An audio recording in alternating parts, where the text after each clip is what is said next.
Pour ne rien manquer, abonnez-vous maintenant. Sud Radio Berkov dans tous ses états, le fait du jour. Merveilleuse chanson, vous savez très bien qui l'a composée. C'est Joseph Kessel, bien sûr, et Maurice Druon, son neveu.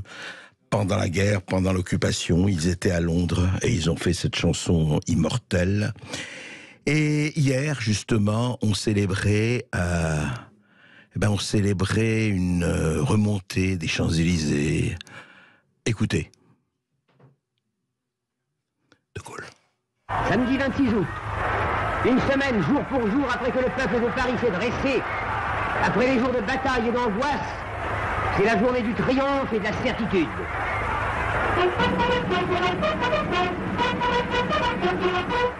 Mais non, c'est pas ça du tout, attendez. Mais qu'est-ce qu'on fait là, non, c'est pas mon réalisateur Thibaut Sadler qui s'est trompé, c'est moi qui lui ai dit.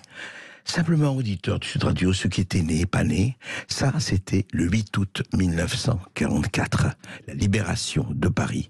Et c'était un certain Charles de Gaulle qui descendait les Champs-Élysées. Mais ce que vous entendez, c'est la foule, c'est les vivats, c'est les applaudissements. C'est depuis, d'ailleurs, 1944-45, tous les 8 mai. Ensuite, ça a été la foule, la remontée des Champs-Élysées, les applaudissements, les gens, les touristes qui venaient tous les ans. Voilà, se réunir là, par milliers, par dizaines de milliers, par centaines de milliers. Mais hier, c'était ça.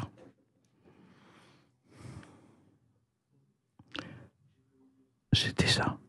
Quelques avions, une voiture entourée de militaires qui remontaient, quelques officiels.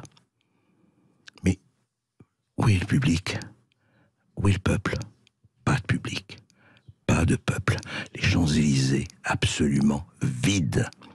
Alors vous allez me dire, oui, mais il y avait tous ces manifestants qui voulaient, c'est pas le moment de manifester l'Union nationale. Mais attendez, il n'y a pas que les manifestants. Il y a les millions de Français. Ça existe, hein, vous savez, les millions de Français, ça veut dire quelque chose. Alors, eux aussi n'ont pas le droit à aller sur les Champs-Élysées. Je parle de Paris, mais ailleurs. Eux aussi n'ont pas le droit d'aller à Lyon. Eux aussi n'ont pas le droit de célébrer la victoire sur le nazisme le 8 mai 1944. À Paris, c'était à Paris, puis ça a été partout. Eh ben non. Écoutez, je ne veux pas rentrer dans les raisons, mais posons-nous la question, pourquoi pour la première fois depuis pratiquement 80 ans, à Paris, en plein Paris, cette fameuse cérémonie qui représente tellement, eh bien, il n'y avait personne. Circuler et rien à voir. Est-ce qu'on a changé de peuple? Est-ce qu'on l'a dissous, comme le voulait le dramaturge Bertolt Brecht? On peut véritablement se poser la question, mais heureusement, il y avait quand même ceci chanté par un chœur. Jouer sur un Paris. Oui, ça en allait, mais c'est pas vraiment ce qu'il veut, ce migrant illégal de Guinée. Vous savez, en ce moment, on parle effectivement quand est-ce que va arriver le projet de loi sur l'émigration, hein, les pour, les contre, etc. Et pendant ce temps, eh bien, on a entendu sur BFM TV ceci, un discours. Alors, est-ce qu'ils sont nombreux à tenir ce discours? Est-ce qu'ils sont des milliers ou des dizaines de milliers à tenir ce discours? Écoutez-le par rapport aux bons experts, aux bonnes âmes, ici ou ailleurs, qui parlent de l'immigration. Évidemment, eux, ils sont bien au chaud. Mais écoutez. Je compte m'installer en France parce que c'est la France qui a colonisé la Guinée. Donc, le retard de la Guinée, ça dépend de la France. Donc, nos arrière-grands-parents, ils ont travaillé pour la France, combattu pour la France. Nous, on va envahir, c'est vous. Tant que vous ne nous donnez pas la paix du cœur chez nous. Mais vous allez essayer de passer encore? Vous allez tout essayer? Oui, 1000 fois, vous allez nous retourner. Voilà, vous nous refoulez 10 fois, 100 fois, nous retournerons 1000 fois. Voilà, c'était au micro de BFM TV. C'était un migrant illégal de Guinée qui venait d'Italie, qui cherche à s'installer en France. Combien sont-ils? En tout cas, c'est l'un des problèmes dont on ne parle pratiquement jamais. Or, il faut poser la question en dehors de toute idéologie, justement, et en cherchant les faits. Face à face. Le face-à-face d'André Berkoff avec François Asselineau, président fondateur de l'UPR, candidat à l'élection présidentielle de 2017. Bonjour François Asselineau. Bonjour.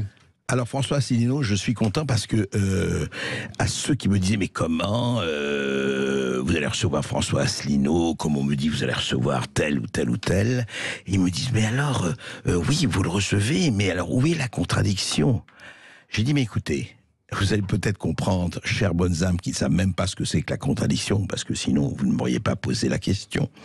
C'est que la contradiction, dans une émission comme la nôtre, est de faire parler des personnes qui, pour des raisons diverses et variées, ont très peu dans les grands médias, dans les médias dits officiels, ont très peu la parole. Et pourquoi ? Et nous, justement, on est pour la contradiction, c'est-à-dire qu'on est pour des gens qui ont un discours que peut-être d'autres n'aiment pas. Mais qu'est-ce que ça veut dire si j'aime pas un discours? Ça veut dire que je ne dois pas le recevoir? Ça veut dire que je dois faire l'omerta et le silence non? Alors François Asselineau, bonjour. Bonjour et merci de me recevoir, André Berkoff, parce qu'il n'y a pas beaucoup... Et c'est un euphémisme, il n'y a pas beaucoup de journalistes dans les grands médias qui me reçoivent. Écoutez, en tout cas, nous sommes justement le 9 mai, journée de l'Europe, hein, bien sûr, instaurée par Valéry Giscard d'Estaing. Et je voudrais vous faire part quand même d'une nouvelle. Et notre président Emmanuel Macron vient de faire un tweet hier. Non, il l'a fait hier. Et il dit ceci, et je voudrais savoir si ça vous comble de joie ou pas. Il dit « En juillet, je me rendrai en Allemagne pour une visite d'État.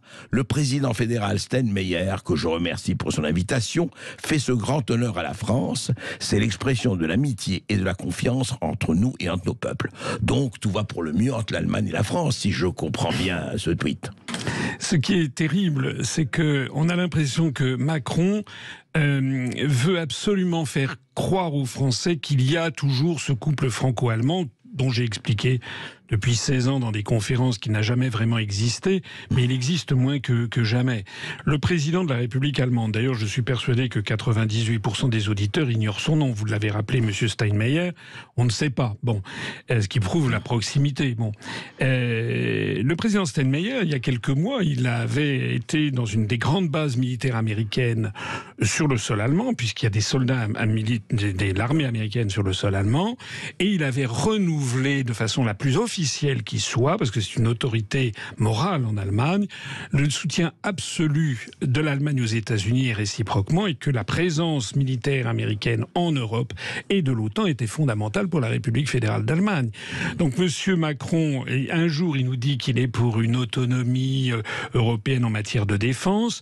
Il a même, je rappelle, en 2018, sauf erreur de ma part, signé avec Madame Angela Merkel le traité d'Aix-la-Chapelle, oui, où il faisait quand même des concessions inimaginables, y compris le fait qu'il y ait des ministres allemands qui peuvent venir à des conseils des ministres français, y compris que l'Allemagne a une espèce de condominium sur notre siège permanent au Conseil de sécurité, y compris sur le fait qu'il faut aller vers la convergence de nos armées, y compris, c'était en pointillé que peut-être un jour on pourrait peut-être voir si on ne peut pas partager non seulement le siège au Conseil de sécurité de l'ONU, mais également l'armement nucléaire, ce qui pourtant est formellement interdit par le traité de Moscou de 1980.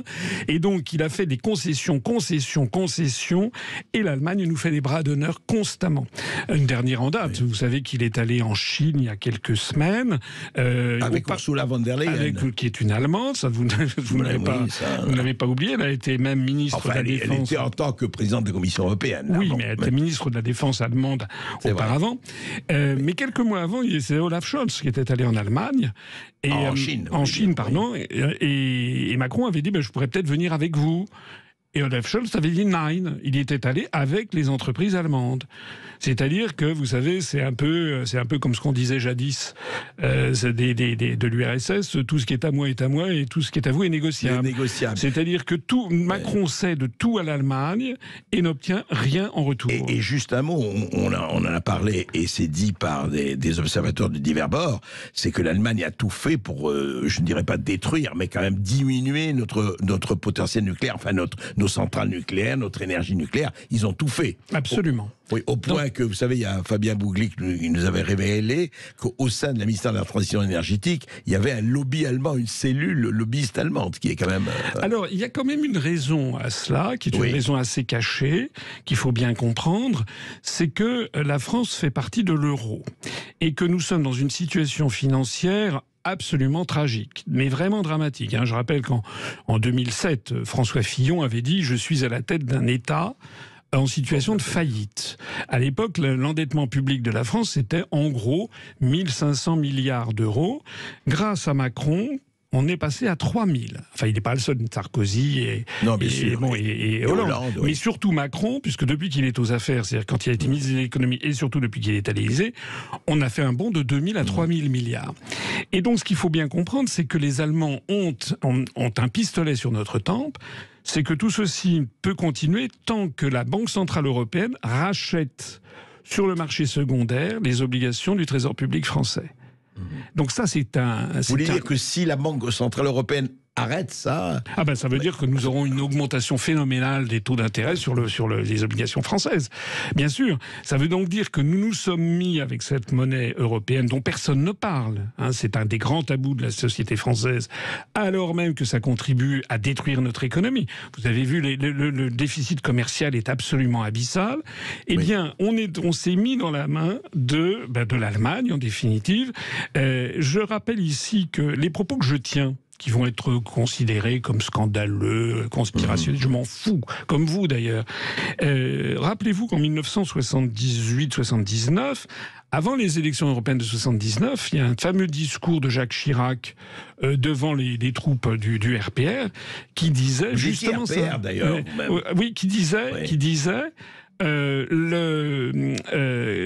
Qui disait qu'il disait non à une Europe sous domination germano-américaine. Et c'est d'ailleurs tout ce qu'ont dit les gaullistes et les communistes. Après la Seconde Guerre mondiale, rappelez-vous l'échec de la Communauté européenne de défense de 1954, bien sûr. Les gaullistes et les communistes avaient fait alliance contre justement ce qu'ils estimaient devenir une Europe fédérale, était une Europe sous domination américaine. Alors, vous êtes quand même suffisamment connu, François Asselineau, je ne révélerai rien, ce n'est pas que vous êtes pour le Frexit, vous êtes pour la sortie de la France de l'Union européenne, vous êtes contre l'euro. Mais alors, franchement, je voudrais revenir là-dessus. Je sais que vous en avez parlé à moult reprises, mais qu'est-ce que vous dites à ceux qui vous disent « Oui, d'accord, mais on sort de l'euro, comment on sort de l'euro comme ça? C'est la catastrophe.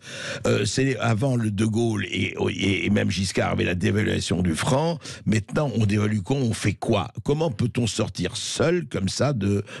Alors, vous allez me dire, la Grande-Bretagne l'avait fait, mais j'aimerais vous entendre là-dessus, parce qu'on dit, voilà, oui, Asselineau, comme d'autres, vous voulez le Frexit, mais vous êtes complètement utopiste, n'importe quoi, etc. Alors, oui, comme d'autres, en tout cas, c'est moi qui ai commencé il y a 16 ans. Ça fait 16 ans que je porte cette croix. Bon. C'est vrai. Et la croix de Lorraine. Oui. Alors, je voudrais, on n'a pas le temps, bien sûr, parce que ça nécessite évidemment du temps. Je voudrais simplement renvoyer vos auditeurs à une conférence une vidéo qui est en ligne, qui s'appelle Le jour d'après, où j'explique par le menu détail comment on peut sortir de l'euro. Le Royaume-Uni avait cet avantage sur nous qu'ils avaient refusé d'entrer dans l'euro, donc il était question de la sortie de l'Union européenne. Alors, s'agissant de la sortie de l'Union européenne, quand j'ai créé l'UPR, donc en 2007, des gens me disaient « mais on peut pas ». Bon, parce qu'il n'y avait pas de clause de sortie. Ce qui d'ailleurs j'expliquais que c'était contraire au droit international public, puisque tous les traités doivent comporter une clause de sortie. Il y a d'ailleurs une vidéo qui circule sur Internet où l'on voit Jacques Attali qui explique devant une foule hilare qu'ils ont veillé à ne pas mettre de clause de sortie, ce qui est contraire au droit. Mais la clause de sortie était réputée exister. C'était difficile à faire comprendre. Oui. Depuis le traité de Lisbonne, qui a été adopté après l'échec de la Constitution européenne, il y a une clause de sortie. Et la victoire du référendum, les Français n'en voulaient pas, on l'a exactement. fait. Voilà. Donc il y a un article qui s'appelle l'article 50 du traité de l'Union européenne. Alors, les gens vont dire oui, mais c'est la catastrophe, etc. D'ailleurs, c'est ce qu'on a dit pour les Britanniques. Je rappelle que les Britanniques ont voté pour la sortie de l'Union européenne en 2016. On entendait des gens qui disaient mais ça n'aura jamais lieu. Et puis ça a eu lieu. Alors maintenant, ce que l'on entend, c'est la catastrophe au Royaume-Uni, c'est absolument épouvantable. Alors d'abord, c'est absolument faux. Premièrement, j'ai repris ici quelques chiffres. Par exemple, sur le taux de chômage au Royaume-Uni, il est de 3,9%. Nous, il est de 7,3%.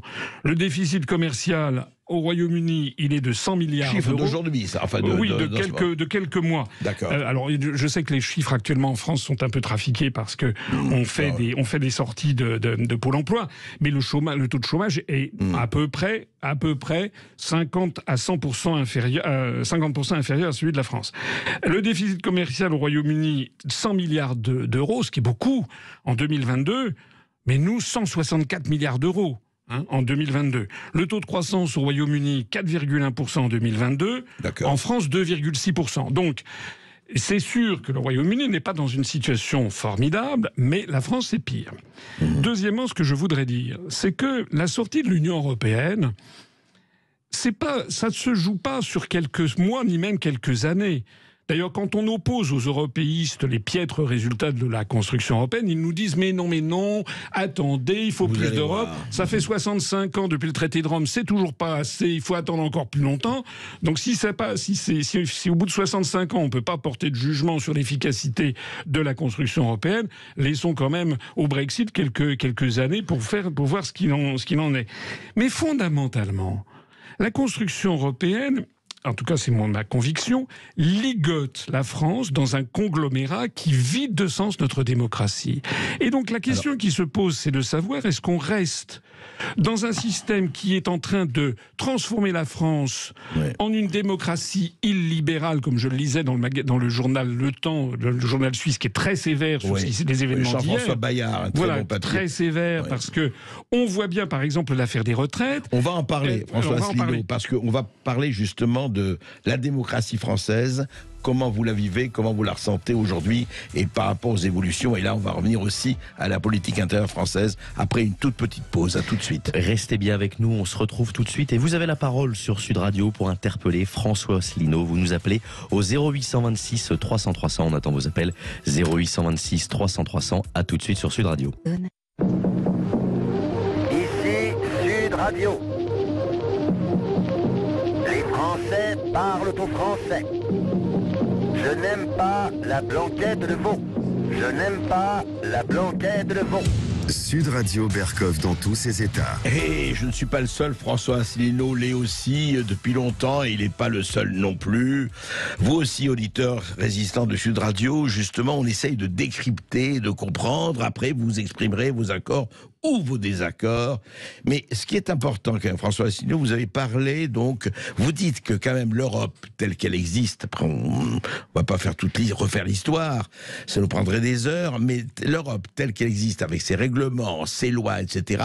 Alors moi j'ai une question très précise à vous poser. Aujourd'hui, et je sais que vous serez honnête et j'espère objectif là-dessus, l'Europe, les règlements de l'Europe, à quelle proportion ils sont prioritaires sur les lois françaises? Je veux dire par là que entre la gouvernance européenne, donc de l'Union européenne, je parle, c'est ça du Parlement, enfin du Parlement de la Commission européenne, et les lois françaises, alors on a quand même, effectivement, on n'est pas complètement et heureusement dépendante, mais où ça en est de ce point de vue-là? Alors il y a des pourcentages qui ont circulé, il y a des gens qui disent 70%, 80% de nos lois seraient en fait des transpositions des directives européennes. Il y a des gens qui disent non, c'est pas vrai, c'est beaucoup moins, mais ça dépend de ce qu'on appelle une loi. Par exemple, il y a besoin d'une loi pour fixer la délimitation précise entre le Suriname et la Guyane française.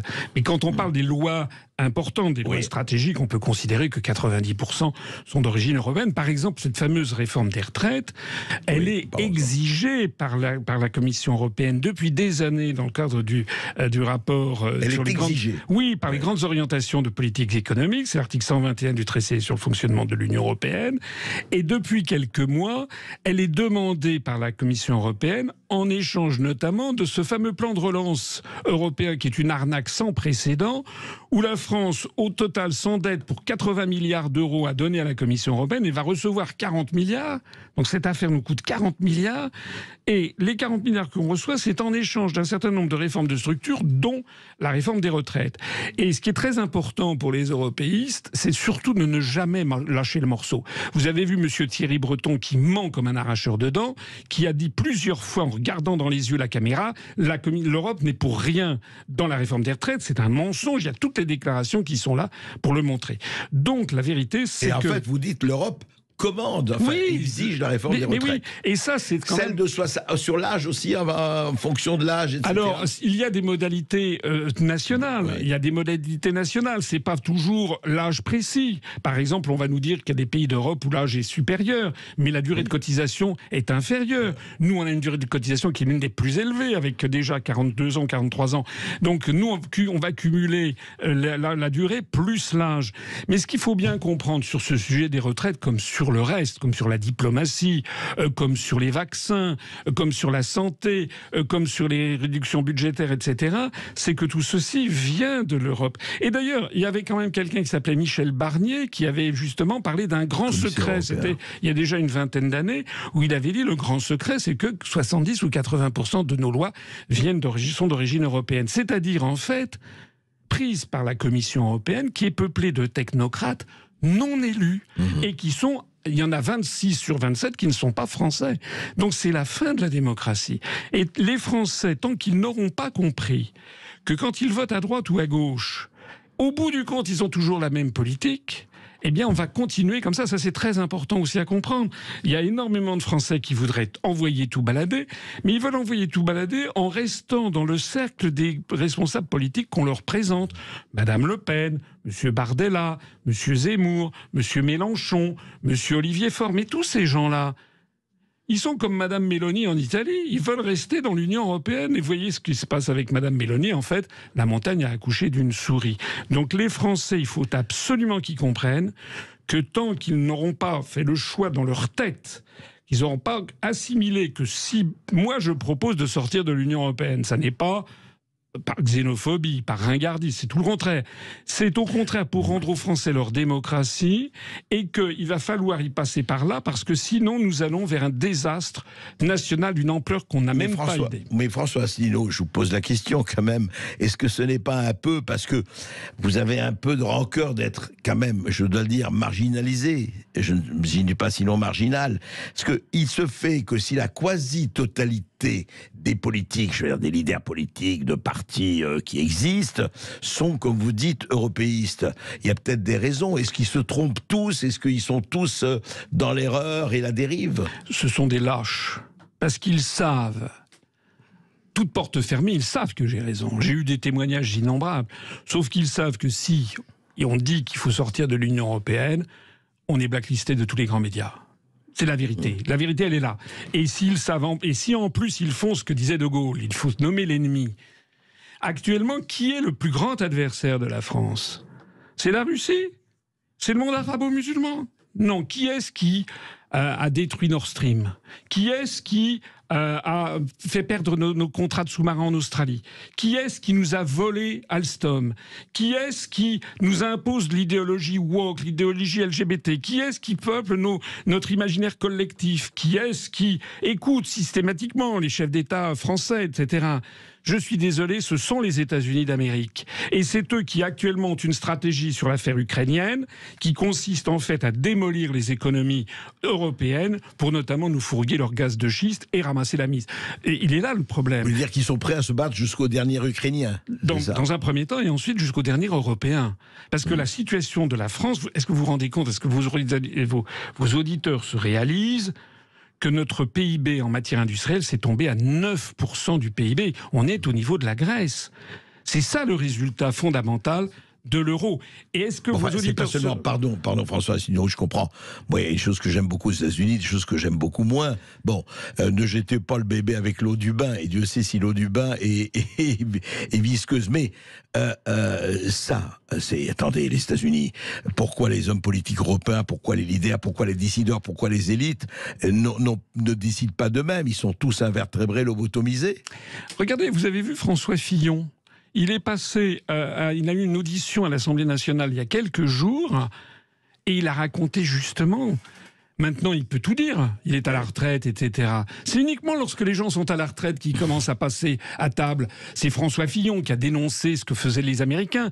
On a eu également Dominique de Villepin, il y a un mois. Il a raconté au moment de l'affaire de la guerre en Irak comment il avait failli en venir aux mains avec le secrétaire d'État américain à l'époque. Vous savez, celui qui avait agité la pseudo-fiole. Colin Powell. Il y a un problème de fond en France, c'est que nos élites actuellement sont tenus et sont promus par des intérêts euro-atlantistes. Donc dire, comme je le dis... La quasi-totalité, vous dites. Mais regardez, vous savez que, par exemple, pour être candidat à l'élection présidentielle avec les bonnes fées médiatiques qui se penchent sur votre berceau, il faut cocher des cases. Il faut être pour l'Europe, pour l'euro, pour l'OTAN, pour l'Ukraine contre la Russie. Il faut être aussi un young leader de la French American Foundation. C'était le cas de François Hollande. C'est le cas de Macron. C'était le cas de Nathalie Kosciusko-Morizet. C'est le cas d'Édouard Philippe. Donc, on a l'impression que bientôt, ça sera peut-être le cas de Bardella, qui d'ailleurs maintenant s'est rallié à l'Ukraine contre la Russie. Donc, vous voyez, en fait, les Français élisent en fait des marionnettes. Et tant que les Français n'auront pas compris ça, on va continuer dans cette direction. Alors je vous laisse la responsabilité de dire s'ils sont tous des marionnettes ou les young leaders. En tout cas, on en parle et on va parler un peu de la démocratie dans notre cher et doux pays. Est-elle toujours entièrement démocratique ou illibérale, comme disent certains ? Et vous nous appelez au 0826 300 300 pour participer à l'émission et interpeller François Asselineau. On attend vos appels 0826 300 300. À tout de suite sur Sud Radio. Sud Radio Berkov dans tous ses états. Avec François Asselineau, nous continuons à parler et de l'Europe et de la France, bien sûr, et de ce qui se passe. Alors, juste un mot sur la démocratie. On parle beaucoup de démocratie, alors... faut pas non plus, tous les gens qui hurlent à la dictature, il faut un peu sourire, c'est le moins que l'on puisse dire. On n'est quand même pas en Corée du Nord, ni en Chine avec le crédit social. En tout cas, j'espère qu'on ne sera jamais là. Mais quand même, on parle beaucoup, et vous avez cité cet article du Temps, du journal suisse Le Temps de Jean-François Bayard, très intéressant, sur la démocratie illibérale que serait, selon lui, serait devenue la France. Vous êtes d'accord, François Asselineau ? Bien sûr. Moi, comme vous, j'ai connu la France d'avant. C'était un pays, si vous voulez, où il y avait une éthique démocratique. On n'imagine pas un président de la République française célébrer le 8 mai dans des avenues qui ont été entièrement vidées des badauds. D'ailleurs, je pense que M. Macron se trouve maintenant devant une situation qui est une impasse terrible. Parce que dès qu'il sort, ou l'un de ses ministres, ça va continuer comme ça jusqu'à quand ? Pendant encore 4 ans ? Non, il y a un véritable problème. Le problème de fond, c'est que Macron ne connaît pas la Constitution française. Il a dit l'autre jour que la démocratie, c'était faire ce que l'on dit et dire ce que l'on fait. Non, ça, c'est pas de la démocratie, ça. Parce qu'il y a tous les dictateurs du monde pourraient dire, lorsque Hitler écrit Mein Kampf, il avait dit ce qu'il allait faire et puis il a fait ce qu'il avait dit. Donc c'est pas de la démocratie. La démocratie, c'est le pouvoir du peuple. Démos, le peuple, kratos, le pouvoir en grec. Et c'est écrit dans notre Constitution. C'est le gouvernement du peuple, par le peuple et pour le peuple. Ouais. Monsieur Macron considère qu'à partir du moment où il a été élu une fois tous les 5 ans, dans des conditions sur lesquelles il y aurait d'ailleurs beaucoup à dire, des conditions de manque de fair-play à l'égard des autres candidats, enfin je passe, mais à partir du moment où il aurait été élu, il aurait été comme une espèce de monarque de droit divin qui fait ce qu'il veut sans contrôle d'aucune sorte, en ayant neutralisé tous les corps intermédiaires. Mais c'est pas ça. Quand on dit gouvernement du peuple, par le peuple et pour le peuple, c'est pas une fois tous les 5 ans, c'est tous les jours. Et donc la Constitution française a prévu, comme d'ailleurs dans toutes les démocraties, qu'un peuple peut changer d'avis entre 2 consultations électorales. C'est le peuple qui décide. Qu'il décide de changer d'avis 6 mois après une consultation ou 2 ans, c'est de toute façon lui qui décide. Et donc il y a dans toutes les démocraties des procédés, des procédures qui permettent tenir compte. Excusez-moi, François Asselineau, quand vous dites il décide, oui, mais si le peuple veut changer tous les 3 mois, on va revenir à pire que la 3e République. La 4e République, oui. Ou de la 4e, oui, mais là, on est quand même dans une situation sur l'affaire de la réforme des retraites où ils crèvent les yeux que l'écrasante majorité des Français, surtout des actifs, est contre cette loi.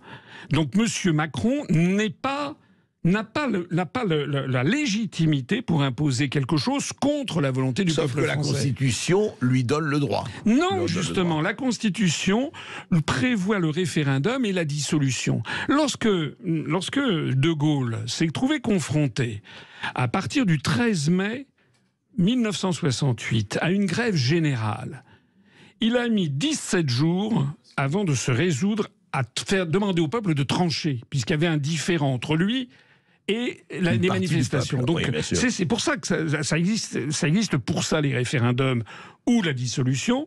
C'est que lorsqu'il y a un conflit béant qui n'arrive pas tous les 4 matins, c'est pas vrai. Non, là, on a un conflit béant.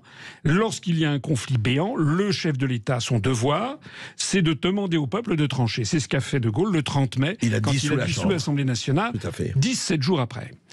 Nous, on a eu la première manifestation immense sur les retraites, après des semaines et des semaines de protestation, le 19 janvier.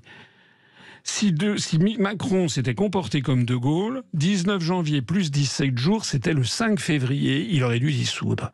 Nous voici maintenant le 9 mai, ça fait bientôt 4 mois, et on ne voit pas la possibilité de sortie, puisque Macron s'entête. En fait, Macron veut se payer le peuple français. Il veut faire plier le peuple français. C'est ça qui l'habite.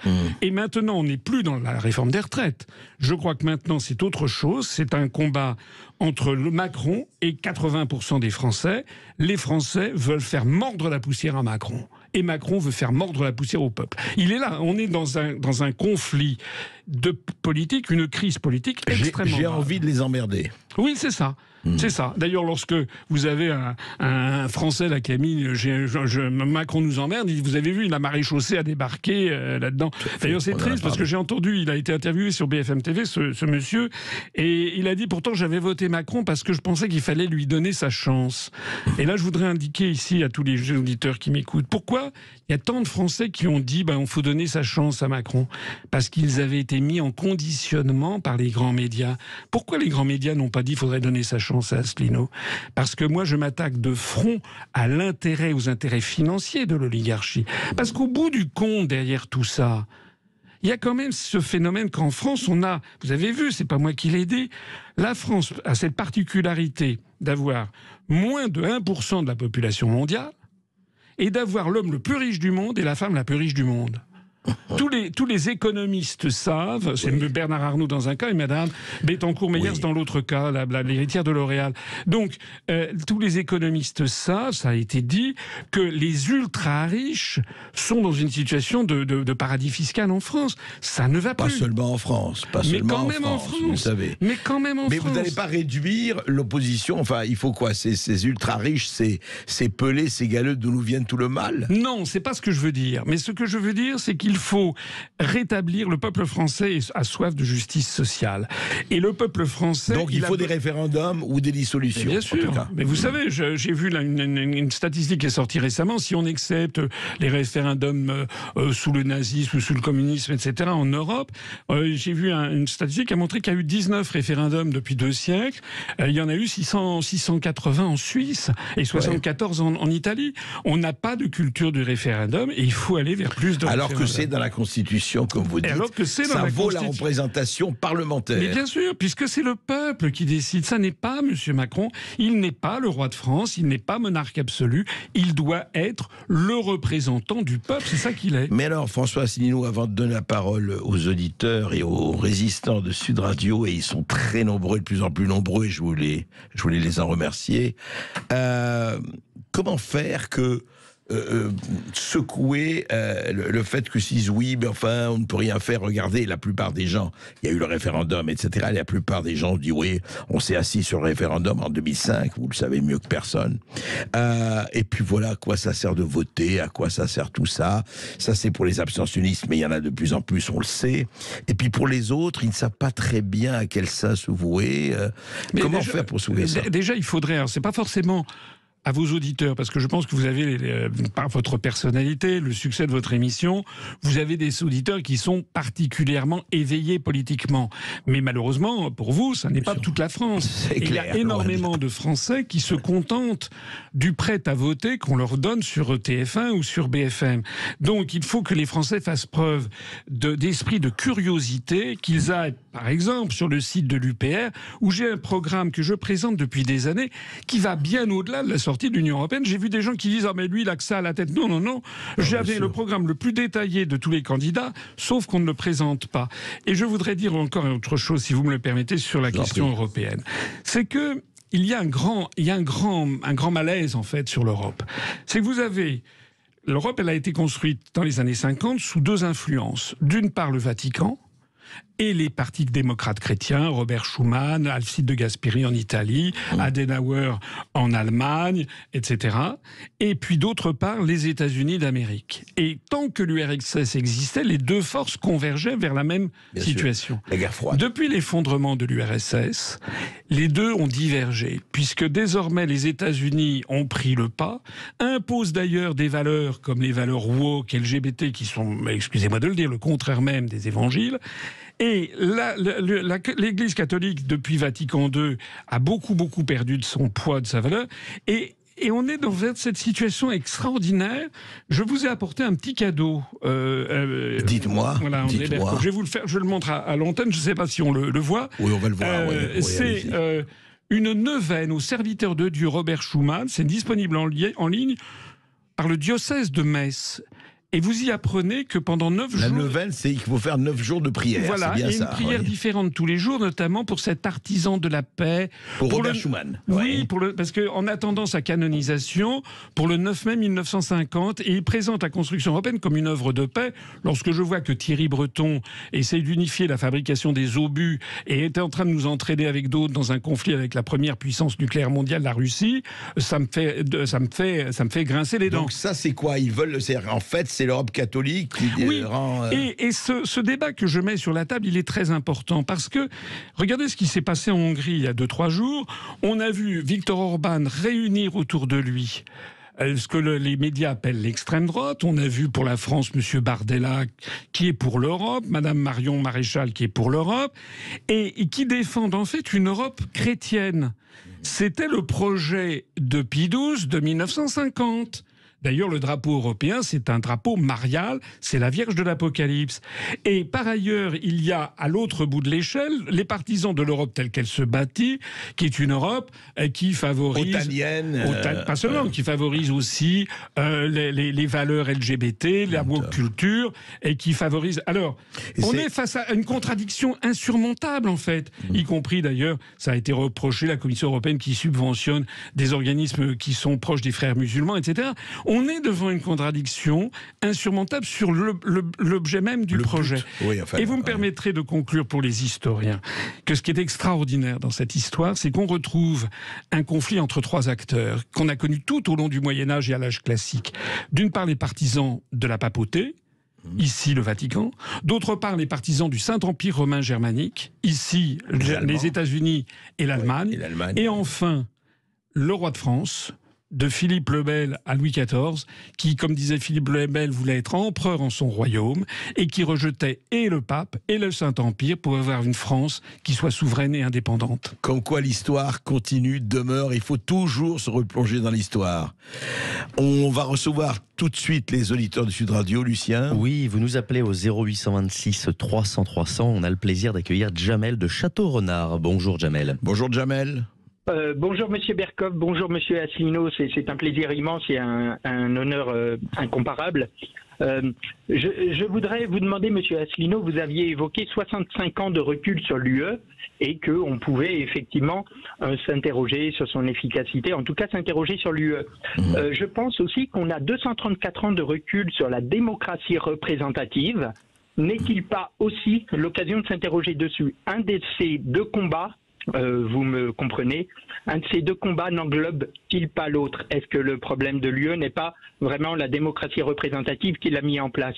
Et je me demande également, et je vous demande également, quelle solution avons-nous? Parce que le référendum n'est-il pas une façon de demander à nos preneurs d'otages si nous avons le droit de nous libérer? Effectivement, Monsieur Berkoff, vous avez raison, nous ne sommes pas en dictature. Y allons-nous? Vous parliez de cynisme il y a quelque temps. Effectivement, l'horreur prend des habits de bienveillance. Et vous donnez la parole à des voix dissidentes. Et je tiens à préciser que je suis autodidacte, je ne me compare pas à Ramanujan, mais j'ai une approche singulière. Et s'il existait une possibilité de redonner le pouvoir au peuple pacifiquement, est-ce que cette voix qui n'est entendue nulle part et dont on ne veut pas, qui est peut-être un peu trop précoce, trop en avance, est-ce que cette voix mériterait d'être entendue? Jamel, est-ce que ça mériterait le débat sur des plateaux tels que le vôtre? On vous a entendu. Je voudrais que François Asselineau réponde brièvement parce que nous avons beaucoup d'auditeurs qui nous appellent. Alors, si je comprends bien, quand il parle de 234 ans, il fait allusion à 1789. Donc, alors c'est un débat infini dont on n'a pas le temps. J'essaierai de conclure de répondre d'une façon très très brève. Les meilleures institutions du monde dépendent fondamentalement de la qualité des hommes qui les appliquent. Voilà, c'est aussi simple que ça. C'est pareil, on dit la même chose d'ailleurs de l'Église, hein, c'est une œuvre de Dieu mise dans la main des hommes. Et ben c'est pareil pour les institutions. Les institutions françaises, ça peut être le meilleur comme le pire. Et il en est de la même façon. Par exemple, on a vu là le sacre de Charles III, c'est vrai que ça paraît extraordinairement désuet, un petit peu ringard, mais d'un autre côté, c'est une marque d'identité dans laquelle se retrouve une partie du peuple britannique. Pas tous, mais il n'en demeure pas moins que le Royaume-Uni reste quand même une grande démocratie. La Suisse est une très grande démocratie. Donc, j'ai, dans mon programme présidentiel, j'avais présenté des propositions. On peut singulièrement améliorer, je pense, à un certain nombre de choses dans la Constitution française actuelle. On en reparlera, Lucien. Restez bien avec nous, on se retrouve tout de suite. Vous avez la parole au 0826 300 300, vous nous appelez. On ira en Corrèze avec Louis. À tout de suite sur Sud Radio. Français, je n'aime pas la blanquette de veau. Je n'aime pas la blanquette de veau. Sud Radio Berkoff dans tous ses états. Vous êtes bien sur Sud Radio dans le face-à-face d'André Berkoff avec François Asselineau, le président fondateur de l'UPR. Et vous avez la parole pour l'interpeller au 0826 300 300. On va en Corrèze avec Louis. Bonjour Louis. Bonjour Louis. Bonjour André, merci de nous permettre de parler à Monsieur Asselineau et tout notre soutien dans la résistance face à l'oligarchie, parce qu'on a besoin de vous. Vous savez, on a vraiment besoin de vous dans ce pays. Alors, ma question s'adresse à Monsieur Asselineau. Je suis très heureux de vous la poser en ce jour de l'Europe, parce qu'il nous faut aussi l'UPR pour faire la fête de l'Europe. Et ma question concerne la Cour européenne des droits de l'homme et l'espace Schengen.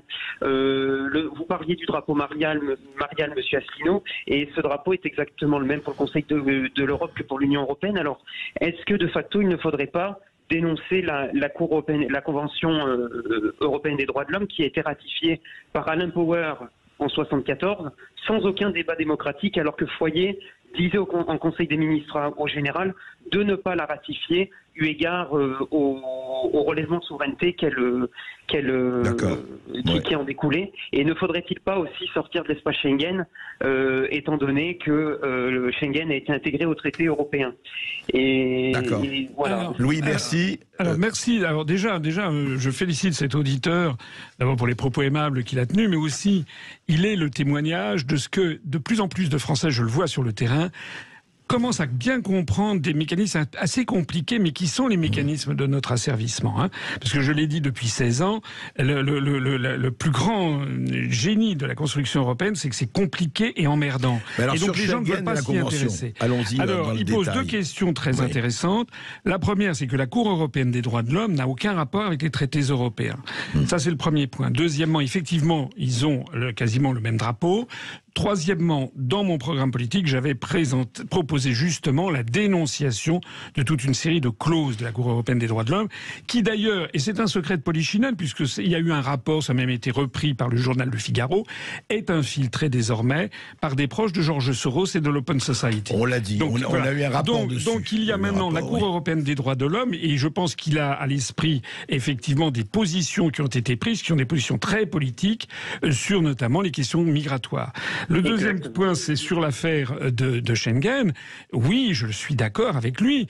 Je l'ai dit depuis des années. Il y a 3 articles, notamment l'article 67, 77 et 78 du traité sur le fonctionnement de l'Union européenne, qui en fait ligotent les pays de l'Union européenne et qui les empêchent d'avoir les marges de manœuvre pour maîtriser notre immigration.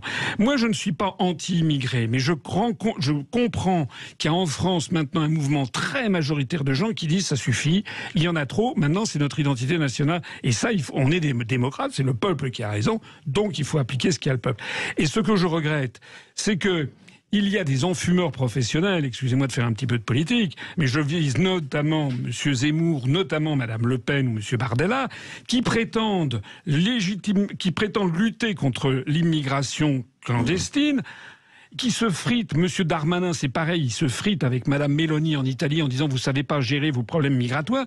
Mais aucun de ceux-là ne disent que tant qu'on reste dans l'Union européenne, or ils ne veulent pas en sortir, tant qu'on reste dans l'Union européenne, on est obligé d'appliquer l'article 67, qui est un article extraordinaire. L'Union européenne assure l'absence de contrôle aux frontières intérieures. C'est écrit noir sur blanc. Moi, je connaissais des traités... L'Union européenne assure l'absence de contrôle aux frontières intérieures. D'habitude, quand vous avez des traités, c'est assure des contrôles. Non, là, c'est assure l'absence de contrôle. C'est-à-dire qu'à partir du moment où quelqu'un entre en Italie, il vient en France directement sans aucun problème. Donc déjà, il faut rétablir... De toute façon, on n'y échappera pas. Pas seulement sur les questions migratoires, sur des questions industrielles, sur des questions de niveau de vie. On n'échappera pas à la question que la France est en train de s'appauvrir parce que nous sommes mis sans aucune protection en concurrence avec des pays qui comptent des milliards d'êtres humains. Vous voyez que l'Inde vient de dépasser la Chine d'ailleurs, et dont le niveau de vie est très très inférieur. Donc c'est le phénomène des vases communicants. Si on continue comme ça, la France va progressivement, du moins les classes moyennes françaises, vont atteindre le niveau de vie de la classe moyenne indienne. Merci beaucoup, Louis. Vous parliez de référendum, monsieur Asselineau. Les Pays-Bas, un député aux Pays-Bas a déposé aussi une initiative pour une votation qui doit être votée par la Chambre haute encore. Oui, Louis, on va arrêter là parce qu'il y a plusieurs auditeurs et mais on va refaire des émissions avec François Asselineau et avec vous, bien sûr. Merci beaucoup, Louis. On va en Gironde avec Martine. Bonjour, Martine. Bonjour. Oui, bonjour, alors Martine. voilà. Alors félicitations à André Berkoff. On adore son émission. Merci aussi à Monsieur François Asselineau. Voilà. En fait, oui, Monsieur Asselineau. Eh bien, moi, aux dernières élections, je scrutais vos 100 signatures, voilà, parce que j'étais prête à voter pour vous. Et on a été bien déçus de se rendre compte que malheureusement vous n'avez pas eu vos signatures.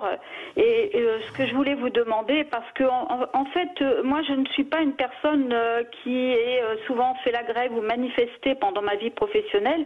Je suis retraitée depuis 2015.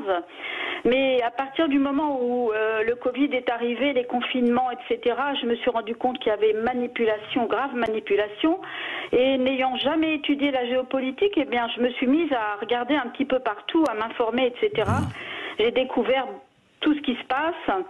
Et voilà comment j'ai découvert également votre parti et vous-même. Oui. Voilà. Alors, ma question, c'est comment faire pour avoir vos 100 signatures, monsieur Asselineau?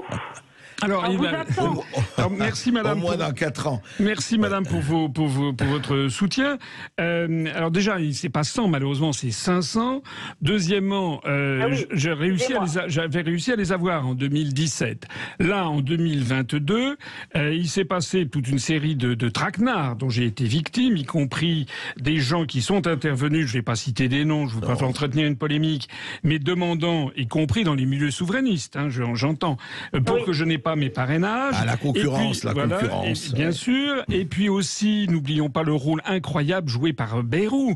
Bayrou qui s'est attribué un pouvoir totalement inconstitutionnel, qui a été de collationner des signatures de maires en blanc et de les attribuer selon son bon vouloir. Je l'ai eu 2 fois au téléphone, François Bayrou, et il m'a dit oui, vous comprenez, etc. C'était quasiment j'hésite. En fait, il a donné des quantités de parrainage à Poutou pour avoir un deuxième candidat trotskiste, à part Madame Nathalie Arthaud, et moi, non. C'est-à-dire que celui qui eût été le seul porte-parole de la sortie de la France de l'Union européenne, de l'euro et de l'OTAN, conformément à 1500 ans d'histoire de France, n'a pas eu le droit à la parole. Alors moi, j'ai un conseil à vous donner, à tous les auditeurs. Premièrement, informez-vous. Deuxièmement, allez sur notre site upr.fr, regardez notre programme, écoutez mes émissions, mes vidéos, qui font d'ailleurs des centaines de milliers de vues, et diffusez-les autour. Et puis décidez en toute indépendance. Et décidez en toute indépendance. Et enfin, le moment venu, il faut se mobiliser pour aller chercher les parrainages. Voilà. Et je pense que, vous savez, actuellement, on a énormément de gens qui nous rallient parce que, pour une raison simple, depuis que j'ai créé l'UPR, on m'a toujours objecté, en fait, 2-3 choses. On m'a dit, oui, vous avez raison, l'Europe c'est les dictatorialisme, mais bon, c'est pas grave, l'Europe c'est la paix. Deuxièmement, l'Europe c'est la liberté. Et troisièmement, l'Europe, c'est le niveau de vie et la prospérité. Mais vous avez expliqué que c'était pas ça. On constate que c'est fini.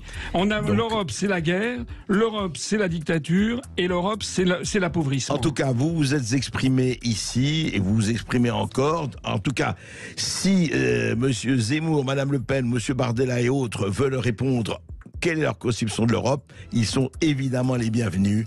Et effectivement, c'est un horizon incontournable. On en parlera encore. Merci. Merci beaucoup, chers auditeurs, d'être toujours aussi nombreux à nous écouter, à nous appeler. Merci beaucoup à François Asselineau, président fondateur de l'UPR. Tout de suite, l'émission de Brigitte Lahaye. À tout de suite sur Sud Radio. Sud Radio. Sud Radio. Parlons vrai. Parlons vrai. Sud Radio. Parlons vrai. Lidl.